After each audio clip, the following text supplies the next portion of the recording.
Hi, everybody. This is Michael Kiske from Helloween, and you are listening to 89 FM, a Radio Rock. Can we start? Yep. Okay, it's recording. Yeah.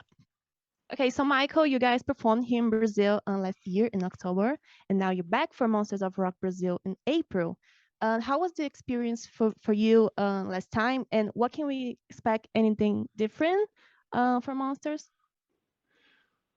It'll be a different set, of course, because we don't play that long. In Brazil, you mean Sao Paulo? Yeah. I remember that the second night was better than the first night. That's what I remember. But Why is that? I don't know. I really don't know.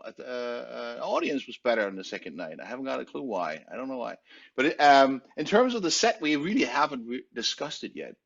So since we're just jumped on that festival tour, which is just I think 4 shows or something like that, it's probably just going to be, some of the hits banged down or something like that. But we haven't discussed the set yet, so I can't really tell you what's going to be.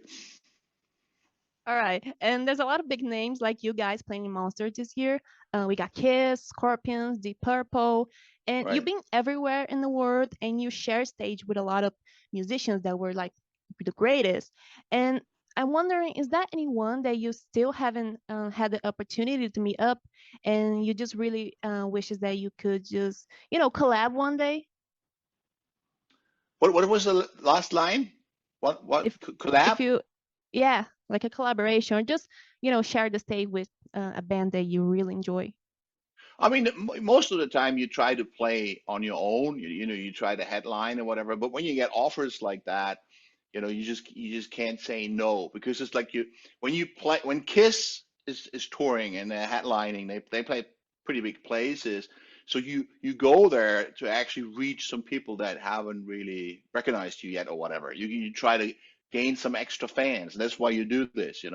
But of course, the best thing is always when you headline your own kind of tour. But when you get an offer like that, it was the same 2019 when Dave Mustaine was sick and couldn't do the tour with the Scorpions, and they asked us if we wanted to jump on it. We just did it because you can reach some new people that might not have heard your stuff before.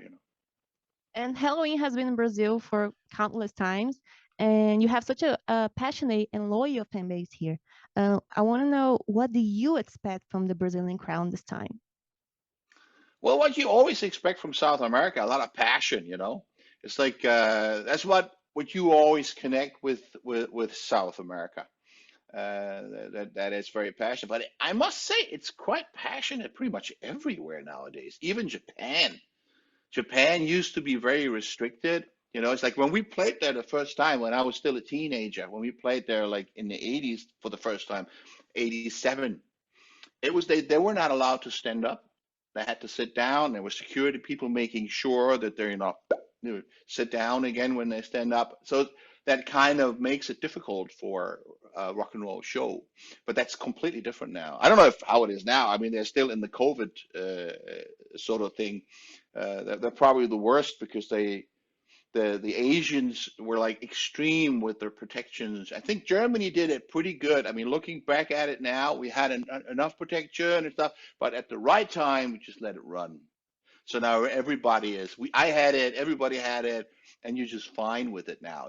And the Asians, especially China, they did it worse, the worst, like protecting everyone. So it's like nothing spreads, and then they let it all open. But it's like I don't know how it is now, but the last time we played in Japan, the crowd was pretty close to South America. I was kind of surprised. It's kind of getting more intense in general. I have the feeling, even in Europe, which is funny. Good. And your reunion with the rest of the classic members of the band was like truly a gift to the fans. And I've seen you guys sharing how nice the experience was, and it's great to see that both sides are enjoying, you and the fans. And you've been on the road with these guys for a good time now. And how's it been? And do you have any fun stories to share from it?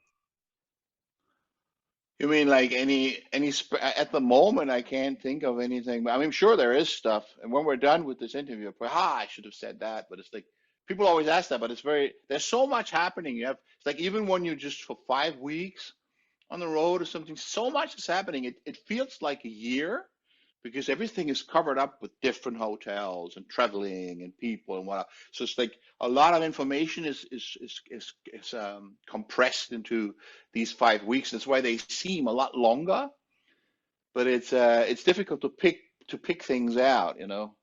At the moment, I can't think of anything special there, but it's always fun and it's always intense. You always have these weeks where like everything is extremely intense, and then you have off time. So it's like it's a very heavy contrast, you know. Right. And are you guys thinking forward? Like, can we expect any new releases soon?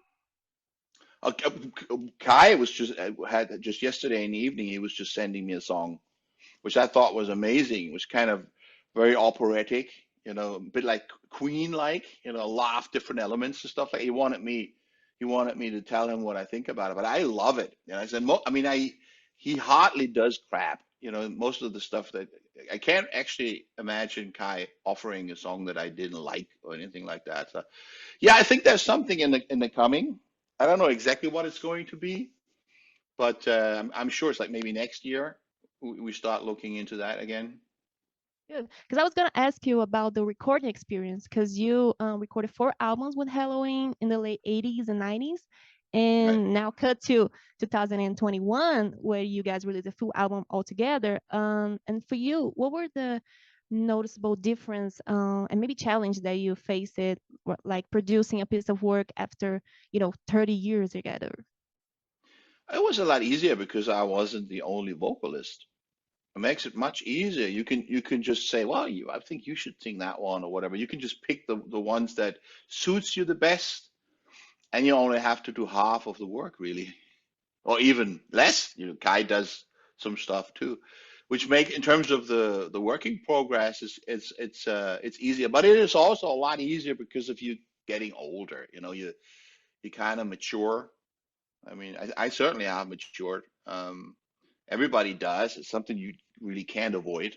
If you try to stay a teenager, you just mature. You just don't take certain things that serious anymore. So you don't have like I remember in the early days, I mean, we were like all very young, and you have arguments that you wouldn't have anymore about things. You know, it ain't worth it, and you just trust the other person more than it's not so much of an ego thing going on anymore. That's certainly something that I mean, if you grow up a little, that's hopefully what disappears. You know, that ego it's never completely gone, but it's a lot less that you're trying to present yourself or make sure that your spot is there or whatever. You know, you don't care that much about that stuff anymore. You just more about the whole thing, the whole package.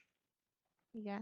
And to finish it, and just for fun, what are your favorite Halloween song recorded with you, and your favorite Halloween song without you on the vocals? Okay, I have a few, but if I say one, if I pick one favorite of the Keeper days, is certainly Eagles Fly Free.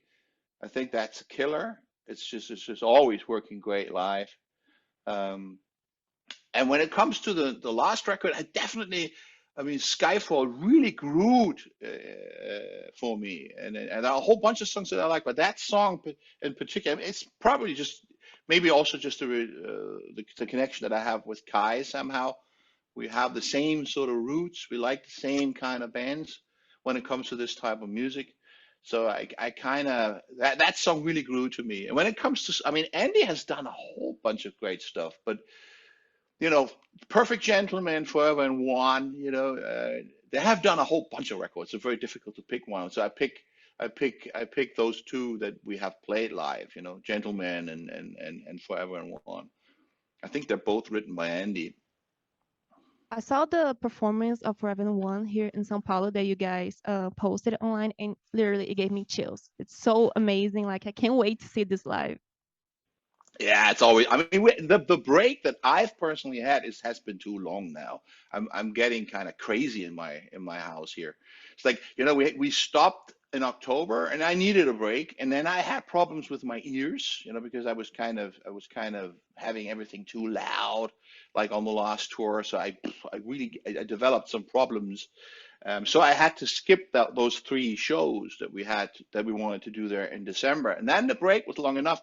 And then we wanted to play in February this year. You really got to do things. I was spending a lot of time doing things in my house, but still, it's just not good. You just need contact with people, otherwise you go crazy. Yeah, but we can't wait to see you guys here in Brazil. Thank you so much for your time, Michael. I'm so excited. Like, I really Thank you. can't count the days. And thank you. 89, a Rádio Rock.